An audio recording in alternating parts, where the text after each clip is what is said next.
Hello दोस्तों, कैसे हैं आप लोग। मैं उम्मीद करता हूं कि आप लोग अच्छे होंगे और अपने अपने तैयारियों में लगे हुए होंगे। बिहार विशेष के इस श्रृंखला के अंतर्गत आज ये हमारी तीसरी कक्षा है और तीसरी कक्षा में हम लोग जो है कि प्रश्नों को देखेंगे कि हमारे जो प्रश्न हैं वो आखिर कहाँ से बन रहे हैं और किस तरीके से बन रहे हैं। तो पहली कक्षा और दूसरी कक्षा में जो हम लोगों ने पढ़ा है उससे संबंधित जितने भी क्वेश्चन बन सकते हैं यहाँ पर उन सारे क्वेश्चनों को देखेंगे और ये देखेंगे कि बीपीएससी के द्वारा जो प्रीवियस में क्वेश्चंस पूछे गए हैं वो इस वाले सेक्शन से कितने पूछे गए हैं उस पर भी हम लोग चर्चा करेंगे। उसके बाद से आने वाला जो हमारा पेपर है 7th फेज का, इसमें जो है कि यहाँ से कई क्वेश्चन आपको देखने को मिल सकता है, तो उन सारे चीज़ों को यहाँ पर हम लोग देखने का प्रयास करते हैं। तो देखिए मेरे प्यारे दोस्तों, जो पहली कक्षा में मैंने पढ़ाया आप लोगों के लिए, तो आप लोगों को पूरा वो याद होगा और अच्छे से याद होगा, तभी उस क्वेश्चन को हम लोग आसानी से लगा पाएंगे।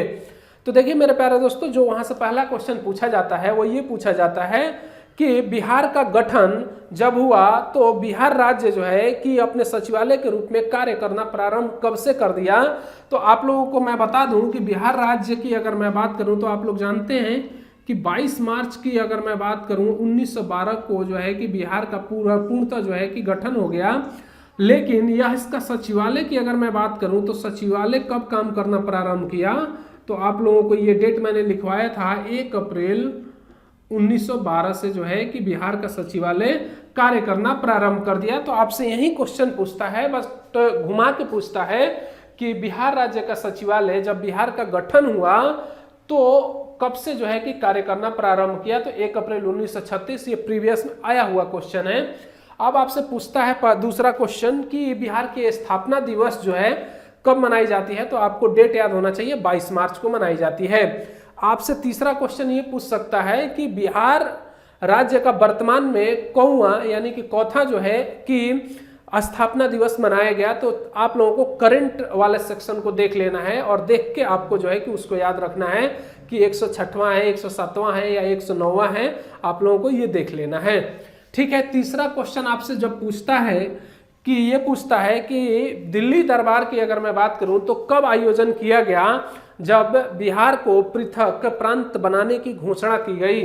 तो आपको याद होना चाहिए कि 12 दिसंबर को याद होना चाहिए 12 दिसंबर 1911 को जो है कि आपका घोषणा की गई, ठीक है, दिल्ली दरबार में, तब बिहार राज्य का गठन हुआ।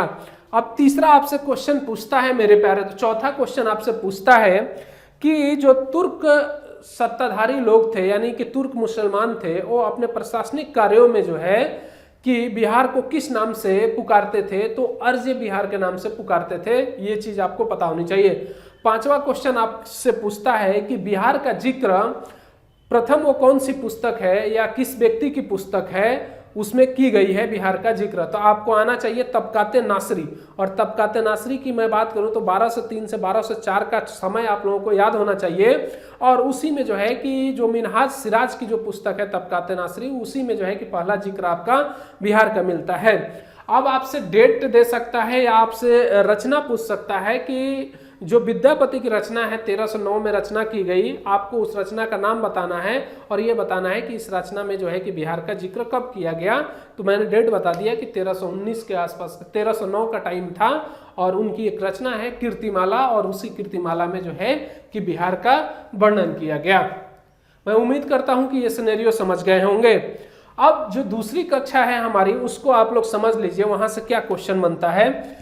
तो सबसे पहले तो ये मैप आप लोगों को दिख रहा होगा, और इस मैप की अगर मैं बात करूं तो आपका इसका अक्षांशीय विस्तार और देशांतरीय विस्तार पे हमने चर्चा किया था। उसके बाद से जितने भी प्रमंडल थे उन प्रमंडलों को हम लोगों ने देखा था, और उस प्रमंडल के अंतर्गत ही बिहार के टोटल 38 जिलों को जो है कि हम लोगों ने बांट दिया था, और प्रत्येक जो है कि प्रमंडल में कितने कितने जिले आते हैं मैंने आपको डिस्कस कर दिया था। फिर से एक बार देख लेते हैं। आपसे पूछ लेता है अगला क्वेश्चन, 6वें क्वेश्चन के रूप में अगर मैं बात करूं तो क्या पूछेगा आपसे कि बिहार का अक्षांशीय विस्तार कितने और कितने के बीच में है। तो आपको याद रखना है, ठीक है, कि 24 डिग्री 2010 से लेकर यानी कि 24 डिग्री 20 मिनट 10 सेकेंड उत्तरी अक्षांश से लेकर 27 डिग्री 31 मिनट 15 सेकेंड तक उत्तरी अक्षांश तक इसका विस्तार है। देशांतरीय विस्तार 83 डिग्री 19 मिनट 15 सेकेंड से लेकर 88 डिग्री 17 मिनट 40 सेकेंड तक इसका देशांतरीय विस्तार है। ठीक है। अब देखिए पश्चिम से पूर्व, अगर पश्चिम से पूरब जा रहे हैं तो 483 किलोमीटर का है, और उत्तर से दक्षिण आ रहे हैं तो 345 किलोमीटर का जो है कि इसका विस्तार आपको देखने को मिलेगा। तो ये क्वेश्चन आपसे पूछ सकता है डायरेक्टली। अब मैं बात करूं तो आपसे अगला क्वेश्चन जो पूछता है 7वें क्वेश्चन के रूप में कि बिहार की अगर मैं बात करूं तो समुद्र तल से जो है कि इसकी ऊंचाई कितनी है, सी लेवल से इसकी ऊंचाई कितनी है, तो आपको पता होनी चाहिए 173 फीट होती है, जबकि 53 मीटर होता है। फीट में आपको आएगा तो 173 फीट लगाना है और आपका मीटर में आएगा तो 53 मीटर आपको लगाना है। ठीक है, तो ये मैं उम्मीद करता हूं कि ये भी सिनेरियो समझ गए होंगे। अब देखिए मेरे प्यारे दोस्तों, आपसे अगला क्वेश्चन पूछता है कि बिहार के जो भी पड़ोसी हमारे राज्य हैं और एक हमारा देश है जिसके साथ बिहार इंटरनेशनल सीमा साझा करता है, तो उस पर भी हम लोग चर्चा कर लेते हैं। अब आपसे क्वेश्चन पूछेगा कि बिहार के उत्तर दिशा में कौन सा आपका देश है, तो आपको पता होनी चाहिए नेपाल है, और नेपाल के साथ जो है बिहार अंतर्राष्ट्रीय सीमा साझा करता है। ठीक है, और नेपाल के साथ बिहार के 7 डिस्ट्रिक्ट जो है कि सीमा साझा करते हैं। आपका वेस्ट चंपारण, ठीक है, ईस्ट चंपारण, सीतामढ़ी, उसके बाद से आपका मधुबनी, उसके बाद से सुपौल, उसके बाद से अररिया, उसके बाद से किशनगंज। ठीक है, 7 जिले आपके संपर्क में हैं नेपाल के, बिहार के। अब वेस्ट बंगाल के साथ आप लोग देख लीजिए, ईस्ट की अगर मैं बात करूं तो ईस्ट में आपके 3 जिले आते हैं। एक आता है यहाँ पर किशनगंज, यहाँ पर आता है पूर्णिया और यहाँ पर आता है आपका कटिहार। तो 3 जिले जो है कि वेस्ट बंगाल के साथ सीमा साझा करते हैं। अब नीचे वाले बेल्ट में अगर देखेंगे, झारखंड वाले बेल्ट में, तो ये वाला बेल्ट जो है आपका, यहाँ से भी आपके 7 जिले जो है कि झारखंड के साथ सीमा साझा करते हैं।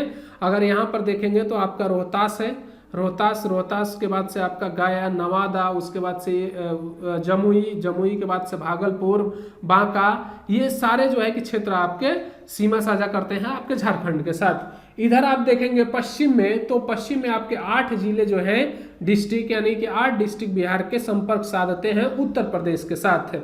ठीक है, तो 8 जिले यहाँ से आपको याद रखने हैं। ये सारे क्वेश्चन आप लोगों के बन जाते हैं। अब देखिए मेरे प्यारे दोस्तों, आपका यहाँ से क्वेश्चन पूछता है बिहार का वह कौन सा जिला जो कि अंतर्राष्ट्रीय सीमा भी बनाता है और किसी राज्य के साथ भी सीमा बनाता है। तो आपके 2 जिले आते हैं, आपको याद होना चाहिए। इधर एक आता है किशनगंज और इधर आता है आपका पश्चिमी चंपारण। ये दोनों जिले अगर आपके हैं, ठीक है, अगर ई ऑप्शन देता है मेरे प्यारे दोस्तों, अगर बीपीएससी अपने टीचर के एग्जाम में ई ऑप्शन देता है तो आपसे क्वेश्चन पूछ लेगा कि कौन कौन से जिले हैं जो कि अंतर्राष्ट्रीय सीमा के साथ साथ किसी राज्य के साथ भी सीमा साझा करते हैं। तो यहाँ पर आप लोग जानते हैं पश्चिमी चंपारण नेपाल के साथ और इधर उत्तर प्रदेश के साथ। इधर आप लोग जानते हैं किशनगंज आपका नेपाल के साथ और आपका वेस्ट बंगाल के साथ। तो आपको ई ऑप्शन पे जाने हैं अगर दोनों दिया हुआ है तो ऑप्शन में, अदरवाइज अगर नहीं दिया है तो आपको एक ही ऑप्शन कोई ना कोई चूज करना है। अब मेरे प्यारे दोस्तों एक क्वेश्चन पूछता है कि वह कौन सा डिस्ट्रिक्ट है जो उत्तर प्रदेश और झारखंड के साथ सीमा बनाता है। तो बहुत सारे छात्र यहाँ पर कंफ्यूज हो जाते हैं और कंफ्यूज होकर वो कैमूर को लगा देते हैं, जबकि कैमूर नहीं है, यहाँ पर रोहतास है। इस वाले बेल्ट की अगर मैं बात करूँ तो यहाँ पर आप लोग देखेंगे कि जो विस्तार है ना, इस तरीके से रोहतास का विस्तार है। तो रोहतास जो है उत्तर प्रदेश और जो है कि झारखंड के साथ भी सीमा साझा करता है। तो ये आपको पता होना चाहिए। ठीक है, अब प्रमंडलों से आपसे क्वेश्चन पूछेगा कि कौन से प्रमंडल में कितने जो है कि जिले शामिल हैं। मिलान करने के लिए आपसे पूछ सकता है कि मिलान करके बताइए कि कौन से प्रमंडल में कितने जिले हैं। ठीक है, या इससे आपसे ये पूछ लेगा कि मिलान दिया हुआ होगा, उसमें से एक विषम दे देगा और उस विषम को आपको पहचानना होगा। तो ये क्वेश्चंस आपके जो है कि काफी मात्रा में यहाँ से देखने को प्रीवियस में मिले हैं और आने वाला जो एग्जाम है हमारा उसमें भी आपको देखने को मिलेगा। अब देखिए, जैसे मैं कहूँ पटना प्रमंडल के अंतर्गत आपको दे देगा 6 जिले, बिल्कुल राइट है। मगध प्रमंडल के अंतर्गत आपको दे देगा 5 जिले। यहाँ पर जबकि 6 जिले हैं आपके मगध प्रमंडल में, तो आपको जो है कि पता होनी चाहिए मगध प्रमंडल में 6 जिले हैं, 5 नहीं है, तो ये आपका ऑड हो जाएगा। लेकिन अगर मिलान करने को दे देगा तो एक तरफ पटना दे दे, एक तरफ जो है कि आपका प्रमंडल दे देगा, एक तरफ जो है कि डिस्ट्रिक्ट की संख्या दे देगा, और आपको जो है कि पहला दूसरा से मिलान करके आपको लगाने होते हैं आंसर। ठीक है, तो उम्मीद करता हूं कि ये चीज आप लोग समझ गए होंगे। अब देखिए, अगर मैं बात करूं कि और क्वेश्चन आपसे यहां पर क्या क्या पूछ रहा है उसको आप लोग समझ लीजिए। ठीक है, अब देखिए मेरे प्यारे दोस्तों, अगर मैं बात करूं क्वेश्चंस की, तो आपसे मैंने बताया था कि बिहार का जो स्थान है यानी कि पूरे भारतवर्ष में अगर देखा जाए तो बिहार का चौथा नंबर पे स्थान आता है, यानी कि क्षेत्रफल में कितने स्थान पर है। तो मैं आपसे बता दूं कि तेलंगाना राज्य का जब से गठन हुआ है तब से बिहार जो है कि 13वें स्थान पर है। कौन सा स्थान है भाई? 13वां स्थान है। इससे पहले जो है कि ये 12वां स्थान पे था, ठीक है, जब तेलंगाना राज्य का गठन नहीं हुआ था। तो आप लोगों को ये दोनों डेट याद रखने हैं कि तेलंगाना राज्य के गठन से पहले 12वें स्थान पर और तेलंगाना राज्य के गठन के बाद से ये 13वें स्थान पर आ गया है। अब देखिए कि ये लैंड ऑक्युपाइड कितना करता है भाई, पूरे भारत का क्षेत्रफल का कितना % लैंड ऑक्युपाइड करता है? तो ये करता है आपका 2.86% जो है कि ऑक्युपाइड करता है। आप लोगों को इतना याद होना चाहिए कि 2.86% जो है लैंड ऑक्युपाइड करता है पूरे भारत के क्षेत्रफल का। अब देखिए आप लोग जानते हैं कि पूरे विश्व में अगर भारत के क्षेत्रफल की अगर मैं बात करूं तो कितना % है, आप लोगों को पता होनी चाहिए। 2.4% जो है कि लैंड ऑक्युपाइड करता है भारत पूरे हमारे एशिया महाद्वीप के अंतर्गत, ठीक है। तो मैं उम्मीद करता हूं कि ये सारे चीज आप लोग समझ गए होंगे।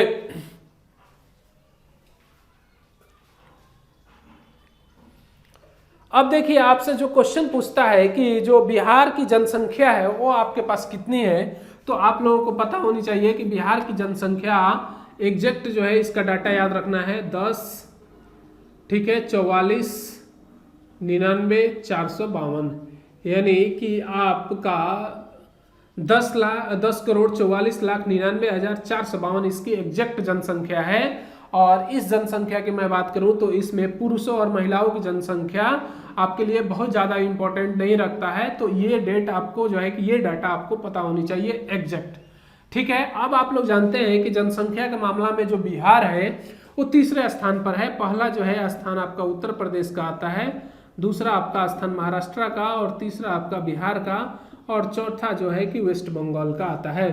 तो ये चारों आपको डेट पता होनी चाहिए, ठीक है। ये हो गया आपका जनसंख्या में, और क्षेत्रफल में 13वां। आप लोग क्लियर हो गए होंगे, ठीक है। अब देखिए जो अगला क्वेश्चन यहां से पूछा जाएगा वो ये पूछा जाएगा आपसे कि बिहार की अगर मैं बात करूं तो बिहार में आपके राज्यसभा की अगर मैं बात करूं, राज्यसभा और लोकसभा की सीटों की संख्या कितनी है, तो आप लोगों को पता होने चाहिए 16 है यहाँ पर राज्यसभा और यहाँ पर 40 है। आपको कुल अगर पूछता है कि पूरे संसद में जो है कि बिहार से कितने जो है कि मंत्री चुने जाते हैं, तो आप लोगों को पता होनी चाहिए 56, यानी कि 56 जो है कि मंत्री यहाँ से चुन के जाते हैं। अगर बिहार विधायिका की अगर मैं बात करूँ, जिसमें अगर मैं बात करूँ तो द्विसदनात्मक व्यवस्था जो है कि बिहार में अपनाई गई है, जिसमें अगर मैं बात करूं तो आपका विधान सभा आता है और दूसरा विधान परिषद। अगर विधानसभा और विधान परिषद की अगर मैं बात करूं तो यहाँ पर 243 सीट है विधानसभा में और 75 सीट है आपका विधान परिषद में। तो आपको ये दोनों जो है कि सीटों का मामला पता होनी चाहिए, ठीक है। तो मैं उम्मीद करता हूं कि ये सारी चीज आप लोग समझ गए होंगे। अब आपसे यहाँ पर क्वेश्चन पूछ लेता है कि बिहार में कितने अनुमंडल हैं, तो आप लोगों को पता होनी चाहिए 101 अनुमंडल हैं, ठीक है। उसके बाद से ब्लॉक कितने हैं, तो 584 आप लोगों को ये याद होनी चाहिए, ठीक है। तो ये सारी चीज़ें जो है कि आपको जो है कि पता होनी चाहिए, तभी जो है कि आप सिनेरियो को अच्छे तरीके से लगा पाएंगे। तो ये रहा आज जो है कि आपका क्वेश्चन क्या क्या पूछा जाएगा मैंने डिस्कस कर दिया। अगर कुछ छूट गया होगा तो आप हमें कमेंट कर देंगे और बताएंगे। देखिए मैं इसके अंदर ज़्यादा डीप अभी नहीं जा रहा हूँ, क्योंकि मैं आपको बिहार का सेंसस पढ़ाऊंगा, यानी भारत का सेंसस के अंतर्गत ही बिहार के सेंसस को हम लोग पढ़ेंगे। तो उसमें जो है कि सारी चीज़ें आपकी क्लियर हो जाएंगी कि आपकी जो आपका दशकीय विस्तार है बिहार की अगर मैं बात करूं तो सबसे ज़्यादा 25.4 का है, तो आप लोगों को पता होनी चाहिए। और दशकीय विस्तार की अगर मैं बात करूं तो मधेपुरा जो है आपका पहले स्थान पर है। लिटरेसी रेट की अगर मैं बात करूं तो बिहार का सबसे कम है, यानी कि पूरे अगर भारतवर्ष में देखेंगे तो लिटरेसी के मामले में बिहार जो है कि 35वें स्थान पर है, ठीक है। तो आप लोगों को पता होनी चाहिए ये चीज़ें, ठीक है। इसके बाद से अगर मैं बात करूं आप लोगों से कि जो दशकीय विस्तार के बाद से जनसंख्या की अगर मैं बात करूं कि जनसंख्या में सबसे ज्यादा जो लिंगानुपात है वो कहाँ पे है, तो आप लोगों को पता होनी चाहिए सारण प्रमंडल के अंतर्गत गोपालगंज आता है। गोपालगंज में 1021 महिलाओं पर जो है 1000 पुरुष हैं। उसके बाद से सिवान का आता है नाम, और सबसे कम जो है आपके मुंगेर के है 876। ठीक है, तो आपको पता होनी चाहिए। ठीक है, इसके अलावा अगर मैं बात करूं कि पूरे बिहार की ऑल ओवर अगर देखा जाए लिंगानुपात क्या है, तो 918 है, जो आपके प्रीवियस में अगर मैं बात करूं हेडमास्टर के पेपर में ही ये क्वेश्चन आया हुआ है कि बिहार का लिंगानुपात क्या है, तो 918 आपका होनी चाहिए। अब देखिए मैं बात करूं कि 0 से 6 वर्ष की अगर मैं बात करूं तो शिशु लिंगानुपात बिहार का कितना है, तो 935 है प्रति 1000 शिशुओं पर, 1000 पुरुष शिशु महिला शिशुओं पर। ठीक है, तो आप लोगों को ये सारी चीजें क्लियर होनी चाहिए। तो आज के लिए इतना ही रखते हैं, क्योंकि वीडियो जब लंबा हो रहा है तो आप लोग जो है कि लंबे ड्यूरेशन तक देख नहीं पा रहे हैं, आपकी स्ट्रेंथ जो है कि कम होते गई है। तो मैं आपसे कहूंगा कि आप जो है कि इन्हीं चीजों पे ज्यादा से ज्यादा फोकस करें। तो आज के लिए इतना ही, मिलते हैं अगले वीडियो में, तब तक के लिए जय हिंद।